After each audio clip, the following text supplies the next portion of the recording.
എല്ലാവർക്കും നമസ്കാരം. സനാദ്രി വ്ലോഗ്സിന്റെ പുതിയൊരു എപ്പിസോഡിലേക്ക് എല്ലാവർക്കും ഹാർദമായ സ്വാഗതം. എല്ലാവരും സുഖമായിട്ടിരിക്കുകയെന്ന് വിചാരിക്കുന്നു. നമ്മുടെ ഇന്നത്തെ വീഡിയോ ഒരു അടിപൊളി ഒരു സ്വീറ്റ് ആണ്. അതും ബനാന വെച്ചിട്ടുള്ള ഒരു ടേസ്റ്റി ആയിട്ടുള്ള സ്വീറ്റ്. നമുക്ക് വേഗത്തിൽ തയ്യാറാക്കാൻ പറ്റുന്ന ഒരു അടിപൊളി സ്വീറ്റാണിത്. നിങ്ങളെല്ലാവരും ഇതൊന്ന് ട്രൈ ചെയ്ത് നോക്കുക. ഇഷ്ടമായ നിങ്ങളെല്ലാവരും ഒന്ന് സബ്സ്ക്രൈബ് ചെയ്ത് സപ്പോർട്ട് ചെയ്തേക്കുക. അതേപോലെ തന്നെ നമ്മുടെ വീഡിയോസ് കണ്ട് ഒരുപാട് പേര് നമ്മുടെ ചാനൽ സബ്സ്ക്രൈബ് ചെയ്തിട്ടുണ്ട്. വളരെയധികം നന്ദിയുണ്ട്. അപ്പോൾ ഇനിയും ഈ സപ്പോർട്ട് ഉണ്ടാവുമെന്ന് പ്രതീക്ഷിക്കുന്നു. നമുക്ക് ഇന്നത്തെ വീഡിയോയിലേക്ക് കടക്കാം.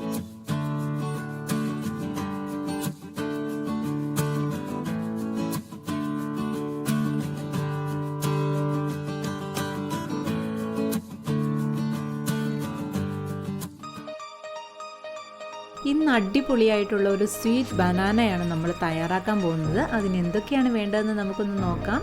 കടലമാവ് ഞാനൊരു 2 കപ്പാണ് എടുത്തിരിക്കുന്നത്. അതിലേക്ക് ഒരല്പം ഉപ്പ് ചേർത്തിട്ട് കുറച്ച് വെള്ളം ഒഴിച്ചിട്ട് നന്നായിട്ട് നമുക്കൊന്ന് കുഴച്ചെടുക്കണം. നമ്മുടെ ഒരു ചപ്പാത്തി പരുവത്തിൽ നന്നായിട്ട് നമുക്കിത് കുഴച്ചെടുക്കണം. അപ്പം ഞാൻ അങ്ങനെ ഇത് കുഴച്ച് എടുത്ത് നല്ലതായിട്ട് വെച്ചിരിക്കുകയാണിത്. നല്ല സോഫ്റ്റാക്കി വെച്ചിരിക്കുകയാണിത്. ഇനി നമുക്കിതിലേക്ക് ഒരു 2 ഏത്തപ്പഴം വേണം. അപ്പം ഏത്തപ്പഴം നല്ല ഒരുവിധം നന്നായിട്ട് പഴുത്തതാണെങ്കിൽ വളരെ നല്ലതാണ്. ഞാൻ 2 ഇടത്തരമാണ് എടുത്തിരിക്കുന്നത്.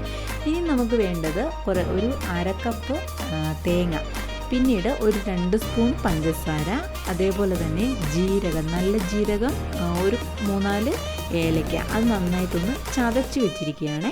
ഇനിയും ആവശ്യത്തിനുള്ള നെയ്യ്, നമുക്ക് നെയ്യ് എത്ര എടുത്താലും നല്ലതാണ്. അപ്പോൾ ആവശ്യത്തിനുള്ള നെയ്യ്. ഇനി നമുക്ക് ഏത്തക്കായുടെ തൊലിയൊക്കെ ഒന്ന് കളഞ്ഞിട്ട് നന്നായിട്ട് ചെറുതായിട്ട് നമുക്കൊന്ന് കഷ്ണിച്ചെടുക്കണം.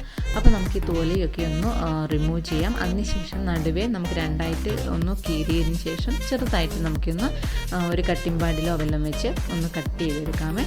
ഒരുപാട് വലുപ്പമൊന്നുമില്ല. വളരെ നന്നായിട്ട് പഴുത്ത പഴമാണെന്നുണ്ടെങ്കിൽ വളരെ നല്ലതാണ്. ഇത് ഇത്തിരി പഴുക്കാനായിട്ടുണ്ട്. അപ്പം ഞാൻ അങ്ങനെ അതെല്ലാം കഷ്ണിച്ച് ഇവിടെ റെഡിയാക്കി വെച്ചിരിക്കുകയാണ്. ഇനി നമുക്കിത് തയ്യാറാക്കാൻ വേണ്ടിയിട്ട് ഒരു പാത്രം അടുപ്പിലേക്ക് വെക്കുക. അത് പാത്രം ചൂടാകുമ്പോൾ ആവശ്യത്തിന് നെയ്യ് ഒഴിച്ചു കൊടുക്കാം. നമുക്ക് നെയ്യ് എത്ര കൂടിയാലും കുഴപ്പമൊന്നുമില്ല കേട്ടോ. കുഞ്ഞുങ്ങൾക്കൊക്കെ വളരെ നല്ലതാണ് ഹെൽത്തിന് നെയ്യ്. അപ്പോൾ അതിലേക്ക് ഞാൻ ഏത്തക്കായ കഷ്ണിച്ച് വെച്ചിരിക്കുന്നത് ഇട്ട് കൊടുത്തിരിക്കുകയാണ്. അപ്പം ഏത്തക്കായ ആണെങ്കിൽ നമുക്ക് ഈ പാത്രത്തിൽ ഒട്ടിപ്പിടിക്കാത്ത ഒരു പരുവം വരെ നമുക്കിത് നന്നായിട്ടൊന്ന് വഴറ്റി കൊടുക്കണം. അപ്പം നന്നായിട്ട് നമുക്കിതൊന്ന് ഇളക്കി നന്നായിട്ട് വഴറ്റിയെടുക്കാമേ. എന്താണ്ട് ഇപ്പം നമ്മുടെ പാത്രത്തിലൊക്കെ ഇത് പറ്റി പിടിക്കുന്നുണ്ട്. അപ്പോൾ അത് ആ ഒരു പരുവത്തിൽ നിന്ന് മാറുമ്പോഴേക്കും നമുക്കതിലേക്ക് തേങ്ങ ഇട്ട് കൊടുക്കാം. തേങ്ങ ഇട്ട് കൊടുത്തിട്ട് അത് നന്നായിട്ട് നമുക്കൊന്ന് വഴറ്റിയെടുക്കാം. നന്നായിട്ട് ഇതൊന്ന് ഇളക്കി കൊടുക്കാം. അപ്പം അതിനുശേഷം നമുക്ക് ഇതിലേക്ക് ചേർത്ത് കൊടുക്കേണ്ടത് ജീരകവും ഏലക്കായും നമ്മളൊന്ന് ചതച്ച് വെച്ചിട്ടില്ലേ, അപ്പോൾ അതുകൂടെ നമുക്ക് ഇതിനകത്തോട്ട് ചേർത്ത് കൊടുക്കണം. അപ്പോൾ അതിനുശേഷം നമുക്കിത് നന്നായിട്ട് ഇളക്കി കൊടുത്തുകൊണ്ടിരിക്കണേ. അടുക്കി പിടിക്കാതെ നോക്കണേ. അപ്പോൾ അതുകൂടെ ചേർത്ത് കൊടുത്തു. ഇനിയിപ്പോൾ നമുക്കിതിലേക്ക് ചേർക്കേണ്ടത് എന്താണെന്ന് അറിയുമ്പോൾ പഞ്ചസാര നമ്മുടെ ടേസ്റ്റിനനുസരിച്ച്, നമ്മുടെ മധുരത്തിനനുസരിച്ചുള്ള പഞ്ചസാരയാണ് ചേർത്ത് കൊടുക്കേണ്ടത്.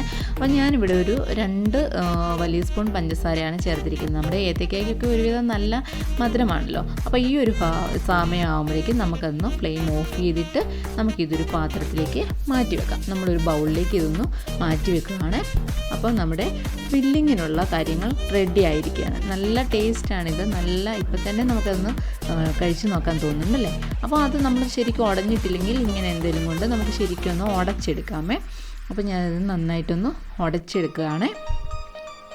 അപ്പോൾ ഞാൻ അതും റെഡിയാക്കിയിട്ട് ഇവിടെ വെച്ചിട്ടുണ്ട്. അപ്പം നമ്മുടെ മാവ് ഇവിടെ ഇരുന്ന് നല്ല സോഫ്റ്റായിട്ട് വന്നിട്ടുണ്ട്. അപ്പോൾ നമുക്ക് അത് ഒന്ന് പരത്തിയെടുക്കാം. അതിനായിട്ട് ഞാനൊരു ഒന്ന് പരത്താൻ പറ്റിയ ഒരു പാടാണ് ഞാൻ എടുത്തേക്കുന്നത്. അതിലേക്ക് അല്പം എണ്ണ തേച്ച് കൊടുക്കുന്നുണ്ട്. ഈ പാടിൽ ഒട്ടിപ്പിടിക്കാതിരിക്കുകയാണ്. അപ്പോൾ നമുക്ക് കുറേശ്ശെയായിട്ട് നമുക്കിതൊന്ന് നന്നായിട്ട് പരത്തിയെടുക്കാം. അപ്പം ഞാനൊരു റോളറും ഉണ്ട്. ഇത് നന്നായിട്ട് ഞാനിവിടെ ഒന്ന് പരത്തിയെടുക്കുകയാണ്. അപ്പം നമ്മൾ ഈ എണ്ണ തേച്ചുകൊണ്ട് തന്നെ നമ്മുടെ ഈ പാടിലേക്ക് ഇത് പറ്റി പിടിക്കുന്നില്ല. പെട്ടെന്ന് തന്നെ നമുക്കതെടുത്ത് തിരിച്ചു മറിച്ചും ഒക്കെ ഇട്ട് കൊടുക്കാനായിട്ട് പറ്റുന്നുണ്ട്. അപ്പോൾ എണ്ണ തേച്ചില്ലായിരുന്നെങ്കിൽ നമുക്കത് ഇളക്കിയെടുക്കാനായിട്ട് കുറച്ച് ബുദ്ധിമുട്ടായിരുന്നു. അപ്പം നമുക്ക് ഇതുപോലെ നന്നായിട്ട് പരത്തിയെടുക്കാം, നൈസായിട്ട് പരത്തിയെടുക്കാം. ഇനി ഞാനൊരു പാത്രത്തിന് അടപ്പെടുത്തിട്ടുണ്ട്. അതായത് ഒരു വട്ടപാത്രമാണ് എടുത്തിരിക്കുന്നത്. അതുകൊണ്ട് നമുക്കിന്ന് റൗണ്ടിൽ നമുക്കൊന്ന് കട്ട് ചെയ്തെടുക്കാം. ഒന്ന് റൗണ്ട് ഷേപ്പിൽ, ഇത്തിരി വലിപ്പത്തിലാണ് ഞാൻ കട്ട് ചെയ്തെടുക്കുന്നത്. അപ്പം ഞാനിത് പൊക്കിയപ്പോൾ തന്നെ അതിനകത്ത് റൗണ്ടായിട്ട് നമ്മുടെ പാത്രത്തിലേക്ക് ആയിട്ടുണ്ട്. ഇതാണ്ട് ഇത്രയും നല്ല റൗണ്ട് ഷേപ്പിലാണ്. അപ്പം ഞാനിതെല്ലാം റൗണ്ടാക്കിയിട്ട് നല്ലതായിട്ട് പരത്തി റൗണ്ടാക്കിയിട്ട് വെച്ചിട്ടുണ്ട്. അപ്പോൾ ഇനി ഞാനിതിലേക്ക് ഒരു 2 മുട്ട എടുക്കുന്നുണ്ട്. ആ മുട്ട നമുക്കൊരു ബൗളിലേക്കൊന്ന് പൊട്ടിച്ചിടാം. അപ്പോൾ ഞാനൊന്ന് പൊട്ടിച്ചിട്ടോട്ടെ.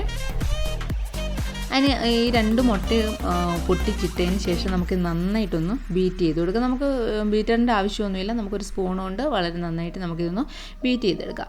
അപ്പോൾ നമുക്ക് ഇതേണ്ടി ഇങ്ങനൊരു കൺസിസ്റ്റൻസിയിലാണ് വേണ്ടത്. അതിൻ്റെ നന്നായിട്ട് ബീറ്റ് ചെയ്തിട്ടുണ്ട്. ഇനി നമ്മൾ 2 ബ്രെഡ് എടുത്തിട്ടുണ്ട്. അത് ബ്രെഡ് ക്രംസ് ഉണ്ടാക്കാൻ വേണ്ടിയിട്ടാണ്. അപ്പോൾ അത് ഞാനിവിടെ പ്രത്യേകിച്ച് എക്സ്പ്ലെയിൻ ഒന്നും ചെയ്യുന്നില്ല, എല്ലാവർക്കും അറിയാവുന്നതായിരിക്കും.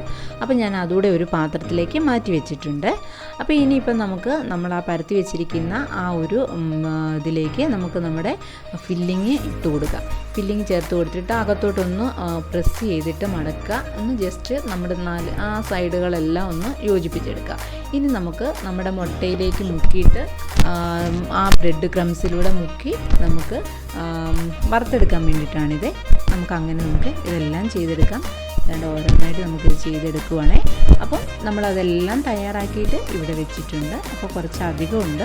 അപ്പോൾ നമുക്കിതൊന്ന് വറുത്ത് കോരിയെടുക്കാമേ. ഇനി നമുക്കിത് വറുത്ത് കോരാൻ ആവശ്യമായിട്ടുള്ള ഒരു പാൻ അടുപ്പിലേക്ക് വെക്കുക. ആവശ്യത്തിന് എണ്ണ ഒഴിച്ചു കൊടുക്കുക. ആവശ്യത്തിന് എണ്ണ ഒഴിച്ച് കൊടുത്തതിന് ശേഷം നമുക്ക് എണ്ണ ചൂടാകുമ്പോൾ നമുക്കിത് ഓരോന്നായിട്ട് ഇട്ടിട്ട് നന്നായിട്ട് വറുത്ത് കോരിയെടുക്കാമേ. അപ്പോൾ അതിനായിട്ട് നമുക്ക് ഓരോന്നായിട്ട് ഇട്ട് കൊടുത്തുകൊണ്ടിരിക്കുകയാണ്. അപ്പോൾ നമുക്കിതൊന്ന് തിരിച്ചും മറിച്ചുമൊക്കെ ഇട്ട് നമുക്ക് നന്നായിട്ടിത് വറുത്ത് കോരിയെടുക്കണം. അപ്പോൾ ഓരോ സൈഡ് മൂക്കുന്നതനുസരിച്ച് നമുക്ക് തിരിച്ചും മറിച്ചിട്ട് ഇതൊന്ന് വറുത്ത് കോരിയെടുക്കാമേ. വളരെ സിമ്പിളായിട്ട് നമുക്ക് തയ്യാറാക്കാൻ പറ്റുന്ന ഒരു അടിപൊളിയായിട്ടുള്ള ഒരു സ്വീറ്റാണിത്. നിങ്ങളെല്ലാവരും ഇതൊന്ന് ട്രൈ ചെയ്ത് നോക്കുക. വളരെ ടേസ്റ്റിയാണ്. കുഞ്ഞുങ്ങൾക്കൊക്കെ വളരെ ഇഷ്ടപ്പെടുന്ന ഒരു അടിപൊളി ഒരു ബനാന കൊണ്ടുണ്ടാക്കാവുന്ന ഒരു ഹെൽത്തി ആയിട്ടുള്ള ഒരു റെസിപ്പി തന്നെയാണിത്.